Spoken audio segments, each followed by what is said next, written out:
Okay, I think we can start now. So 10:30. Thank you. Okay. A very warm welcome to everyone. Thank you for attending Yenher Holding Berhad's fourth quarter FY21 results briefing. Today's results briefing is part of Bursa Malaysia's Investor Relations and Public Relations project for selected listed companies. The IR and PR project is aimed to improve the visibility and accessibility of participating PLCs via more active IR engagement with the investment community. For the first phase of the project, Imageewa Communications has been appointed as a third-party IR company to train and educate participating PLCs to conduct effective IR engagement. The selected companies for this program are PLCs that are less accessible to analysts and investors, but highly in demand based on the feedback received from the investment community. So we will wish to thank Yenher Holding Berhad for participating in this project. The recording of the investor briefing and presentation slides will be made available for all on Bursa Malaysia Institutional Insights portal after the event. Before we begin the presentation, please allow me to introduce you to the senior management team representing Yenher today. We have Dr. Lee Chun Shen, the Group General Manager of Business Development and Sales, and Mr. Lim Sek Yang, the Group's Deputy General Manager of Finance. Morning. During the Q&A session, you may enter your questions in the chat box below, or you may raise your hand and we will unmute you for you to ask your question. Okay, over to you. In the slide.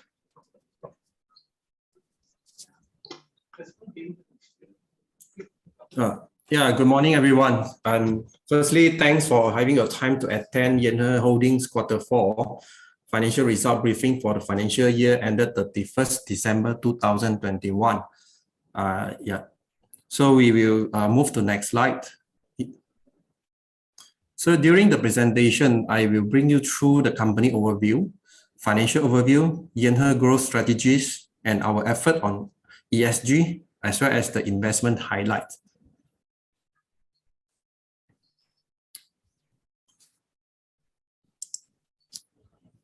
Yenher Holding are principally involved in the manufacturing and distributions of animal health and nutrition products. So in addition, we also provide value-added diagnostic and material analysis service as well as complementary technical consulting service. So our customers, they are mainly farmers, feed millers, as well as livestock integrator operating in the livestock industries. So over the years, we have expanded our export network to up to 11 countries. So in 2021, we are established a foreign branch in Taiwan. And in the same year, after 6 months, we established our branch. We appointed a customer as a distributor in southern part of Taiwan. So currently, we're also having a distributors in Indonesia, Pakistan, South Korea, and Nigeria. Our business have split into categorized into two business segments. Under the manufacturing arm, we're having a premixes, which is under the Yenmix brand, our own brand, complete feed and formulated products, biotech animal feeds ingredient, Yen Soy and Yen Palm RH. And now we're having a new product under biotech as well, our probiotic additive, as well as the Yenlin RP 300. Under distributions arm, we distribute various parts of feed additive, including amino acids, probiotics, and antioxidants, etc. So we also having distributions of vitamins and mineral, veterinary pharmaceuticals and vaccines, raw materials, commodities, for example, like oil meal, oil cakes, and as well as cereals and grains, including the farm equipment, livestock reproduction products, and companion animals products.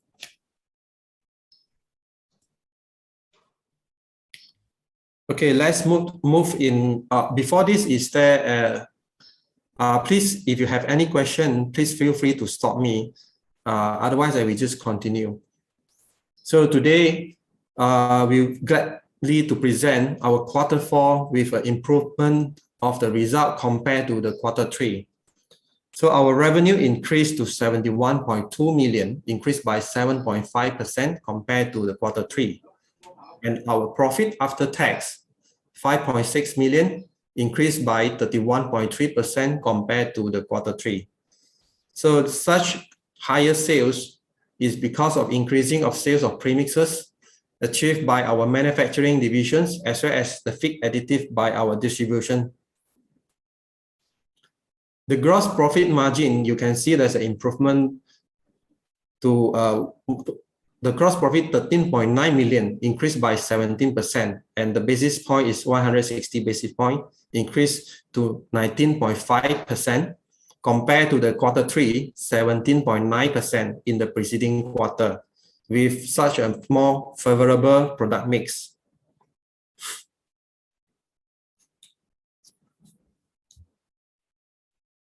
For the financial year 2021 compared to 2020, we having the new higher sales records compared to what we have previously. So the total sales increased to 263.4 million, increased by 30%. Such a higher sales revenue contributions are mainly from our distributions divisions, as a result increasing of commodities, feed additives, vitamins and mineral, as well as biotech fermented ingredient sales. However, our profit after tax 2021 compared to the previous year was narrowed to 7% due to the one-off additional listing expenses and the higher freight costs, overall material costs, and increase in the administrative expenses.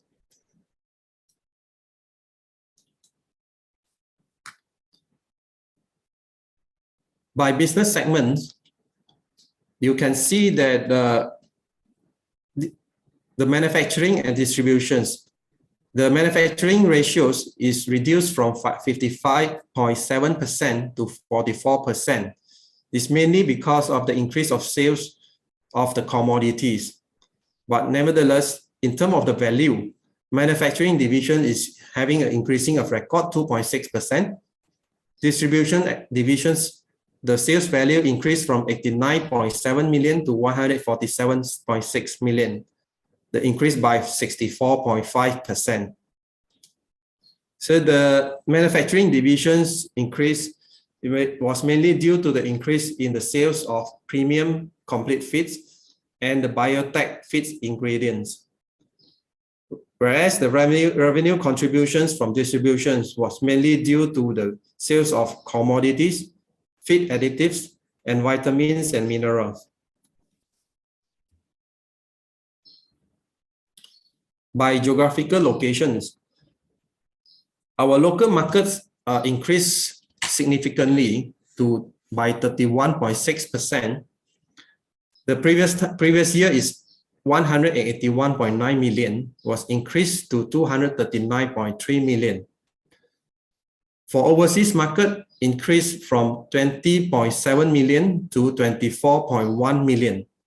So although the ratios overseas markets has decreased from 10.2% to 9.1%, but in terms of the value is also increasing.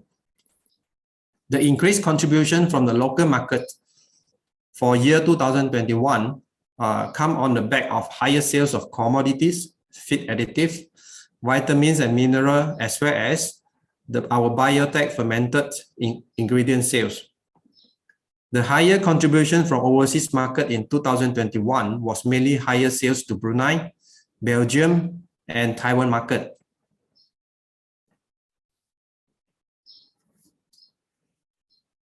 Our financial position as at 31st December 2021. So we're having an improvement of our financial positions after our listing proceeds. Total asset increased to 222.3 million, and our equity compared to 2020, 128.8 million increased to 193.9 million, and the total liability is only 28.3 million. Our cash and cash equivalents 66.8 million, and our gearing ratio of 0 is just only 0.01 times, with a current ratio of 7.20 times. Yenher Group having a dividend policy at least 40% payout ratio will be paid out from the Yenher group profit after tax.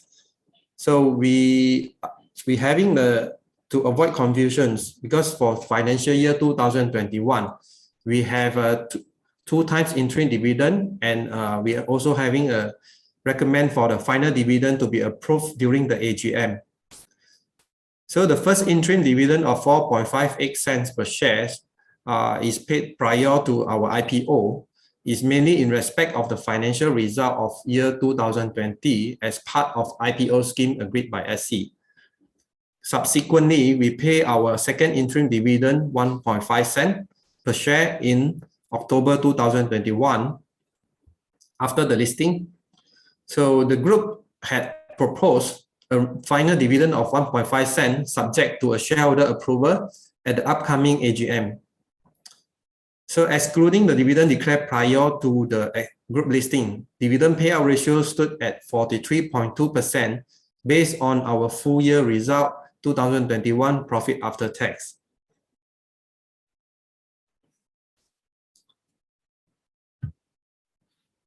Okay, for the new financial year, we observe that gradual recovery of economic activities domestically and around the region, barring any unforeseen circumstances, we are cautiously optimistic that we will continue to perform well during the year ahead. So we will continue to focus on expansions of business into new market, continuous research and development of new products to strengthen our portfolio of products, and the constructions of new manufacturing plant to increase our production capacity. So our new production plant, upon completions, we will expand our production capacity over threefold to the annual capacity for 49,200 tons from our existing production volume. Excuse me.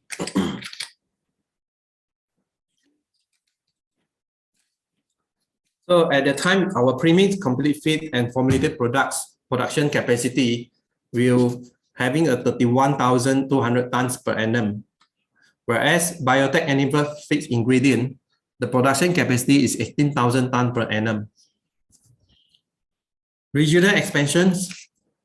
So we are keep our effort and continuous to explore our overseas market and to establish our representative office or branch office, as well as appoint distributor in the identified market. So currently, we are in the midst of obtaining the necessary certifications to distribute proprietary products in those countries, especially our in-house own products. So product expansions, we continue research and developing the new products to strengthen our product portfolio through our in-house R&D capability.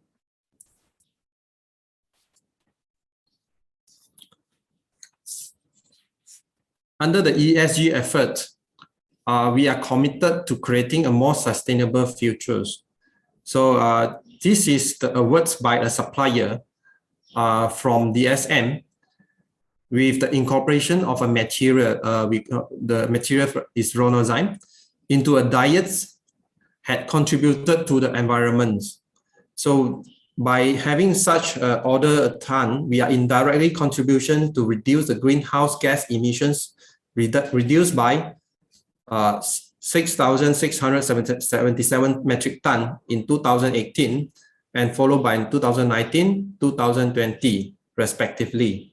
And such greenhouse gas emission reductions is equivalent to turning off 236,000 lamps and planting 172,000 trees, taking away 2,800 cars, and so on. So this is just part of our effort and contribution indirectly to the ESG.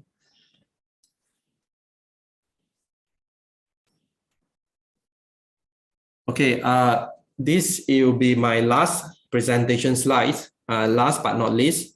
So in a summary, as an investment highlight, so Yenher, we are having a robust financial position with a net cash of 64.5 million and our gearing ratio is just only 0.01 times. With our current dividend payout and a proposed after pre-listing, when calculated with the closing price as at 31st December 2021 is 3.75%. So we're having our own in-house laboratory to continuous research and develop our new range of product to strengthen our products range and to serve our customers better. So we are having a wide range of products. So we always become a one-stop solution to our customers and to the market. So especially our biotech animal feeds ingredient is our new effort to continuously develop a new range of products. And capacity for growth, we will continuous focus to develop our new manufacturing plant for sufficient room to cater for the future demand. And lastly, strong management team. The group is led by the management team with over 25 years of experience in the industries. Our executive director having 25 years of experience in these industries. Thank you. Thank you, Mr. Lim, for that insightful presentation. We shall now open the floor for any questions. You feel free to put your questions in the chat box, or you may raise your hand and we will unmute you.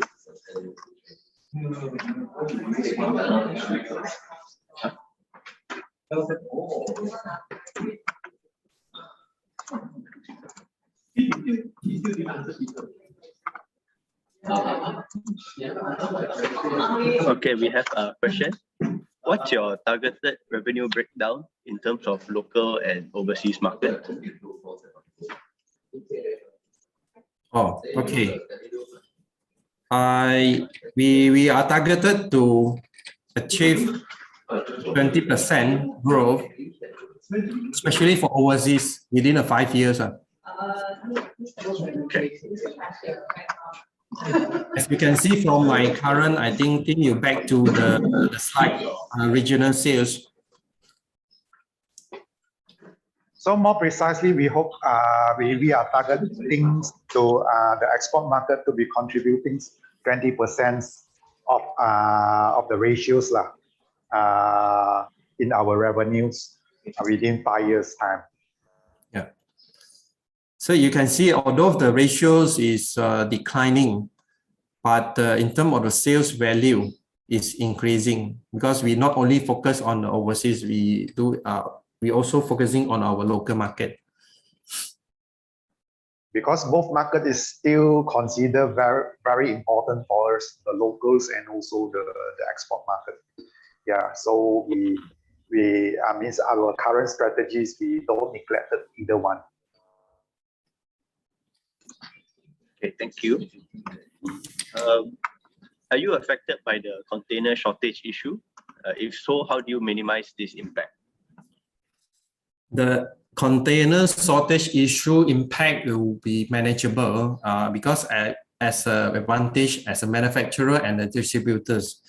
At the moment, we having our stock approximately 4 to 6 months, our stock level. So with such a planning ahead or having a stock in our warehouse, we are able to ensure our supply chains is enough to supply for our production as well as to supply to our customers. So with such advantages, we are able to buy in bulk in a competitive pricing. So in shortage, we at least supply is manageable. And for example, if the pricing is increasing, so we having a stock on hand, we are able to sell according to the market price under our distributions to our customers. In addition, in other words, we are able to turn the trend into our opportunities for our groups. Okay, thank you. Okay, how do you hedge against increase in raw material prices? Okay. As I think the question is quite similar to the previous one. just like we holding the stocks 4 to 6 months. So at least the price is secured over there for a certain of period. So when come to the time, if really the price is increasing very significantly in the market, then we also will look into it. So okay. Did the African swine fever affect your business?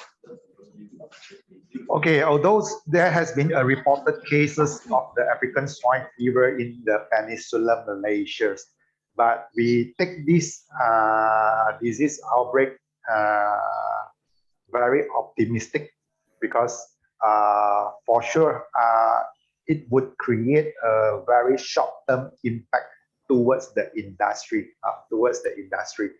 But we at the same time, back to, even though in 2018 we already proactively introduced or teaching our customers to enhance their biosecurity levels to prevent this disease to go into their farm. So we are taking a very proactive methods or proactive steps to educate our customer. And at the same time, at this moment, even though at this moment the impact towards our group still very minimal and manageable. And at a good side, it like in the product sales, like the cleaning and the disinfectants sales is actually increasing, because to further enhance the biosecurity in the farm, they need to use a lot of these products to clean their transport, to clean their farm, to disinfect their farms, and thoroughly to prevent this virus to get into their farm. So this is the good side that we look into this disease and this virus. Thank you, Dr. Lee. Okay, we have a question. Can you share with us the general profile of your key customers, like the top 5 contribution, key segment? I think we're not convenient to share our key customer profile. So it will be because this inside our prospectus, we also get approval from SC that waiver not approval. No need to share this customer profile to avoid impact to our operations. Sorry about that. But something can be shared. I mean, they are mixtures. They are the poultry integrators. They are also swine and also some feed millers. So there are mixtures of the customer. We don't heavily rely on one single industry or one single segment. Do you benefit from higher commodity or food prices? Yes, I think the prior commodity high price, if giving us the opportunity to explore into the new revenue streams for commodities. That's why in 2021, the revenue increased a lot. It's mainly contributed from the sales of commodities. So we maybe just additional information, and if this trend is continue, there's possibility that it could become another pillar of revenue streams of our group. Until it's big enough, because now it's classified under distribution segments. Thank you.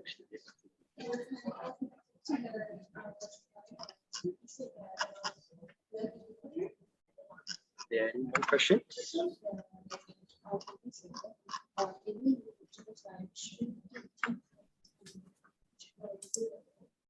How do you see the group's financial performance in FY22?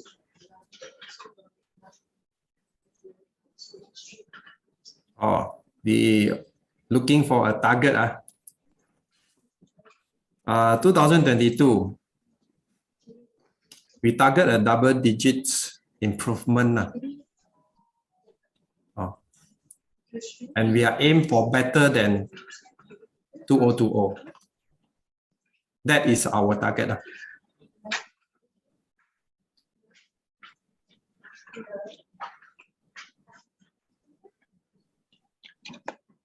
Okay, on your capacity expansion, what is your utilization rate expectation? Do you have any new committed buyers for the new capacity? In our industry, there's no committed buyers. So we are not like having a long-term contracts with our customers for such committed buyers. So even have our contract is also the range 3 to 6 months only. So most of our customer is by PO basis. Okay, and what is the expected utilization rate upon completion of the new plant? Maybe put it in this way. I think utilization rates, we expect to achieve 50% at least within 5 years. Okay.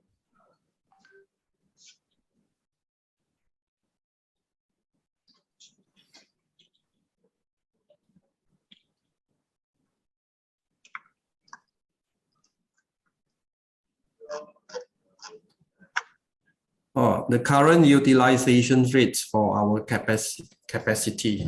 Okay. Currently, we are working with averagely 2 to 3 hours overtime for our production to cater for our current demand under our manufacturing products.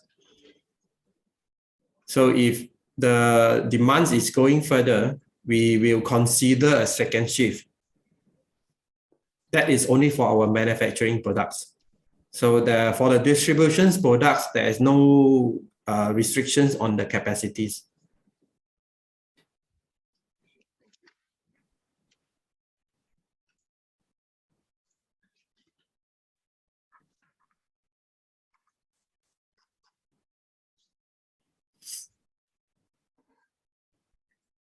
Do we have any more questions?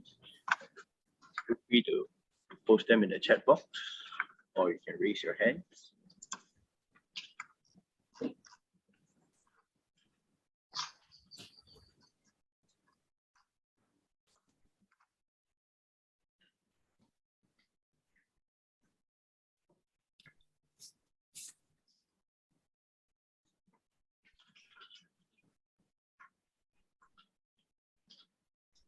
Okay, if there are no further questions, I think we can formally conclude the briefing.